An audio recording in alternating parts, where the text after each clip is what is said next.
Մոպեդները, տրիցիկլները եւ կվադրոցիկլները պարտադիր ապահովագրության կենթարկվեն կառավարության առաջարկը խորհրդարանում առաջին ընթերցմամբ քննարկել են։ Վերջին շրջանում ճանապարհային երթևեկության մեջ ավելացել են թեթև տրանսպորտային այդ միջոցները։ 2026-ի մարտի 1-ի դրությամբ էլեկտրոնային ռեգիստրում արդեն իսկ հաշվառել են 2500-ից ավելի երկանիվ մոպեդ, 30 եռանիվ, 120-ից ավելի տրիցիկլ եւ կվադրիցիկլ։ Ապահովագրության ընթացակարգը կիրականացվի մյուս ավտոտրանսպորտային միջոցների նման, այն կապահովագրի սեփականատերը, սակայն նաեւ օգտագործողի համար պատասխանատվությամբ։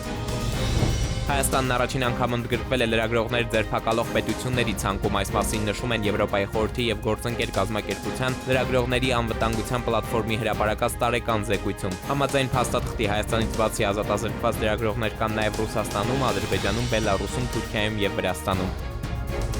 Դպրոցականների շրջանում համատարած թմրամիջոցներ օգտագործելու վերաբերյալ պնդումներն անհիմն են, հայտարարել է ներքին գործերի նախարարի խոսնակը, հերքելով համացանցում տարածված տեղեկությունները։ Գերատեսչությունից հրապարակում են վիճակագրական տվյալներ, համաձայն որոնց նախորդ տարի անչափահասների շրջանում թմրամիջոցների ապօրինի շրջանառության 6 դեպք են արձանագրել, մեկով պակաս 2024-ի համեմատ։ Տեղեկացնում են նաև, որ կախվածությունների բուժման ազգային կենտրոնում այս պահին թմրամիջոցներ օգտագործելու հիմքով հաշվառված է 7 անչափահաս։ Զեղծարարները կենտրոնական բանկի աշխատակցի կեղծ վկայականներ են պատրաստել նամակների ու զանգերի միջոցով հորդորել իրենց հնարավոր զոհերին ֆինանսական միջոցները փոխանցել այլ հաշիվների։ Գլխավոր դրամատնից զգուշացնում են նման հայտարարություններ չեն անում, զանգեր նույնպես չեն ուղարկում նաև այդպիսի հաղորդագրություններ, ամենակարևորը ֆիզիկական անձանց չեն սպասարկում։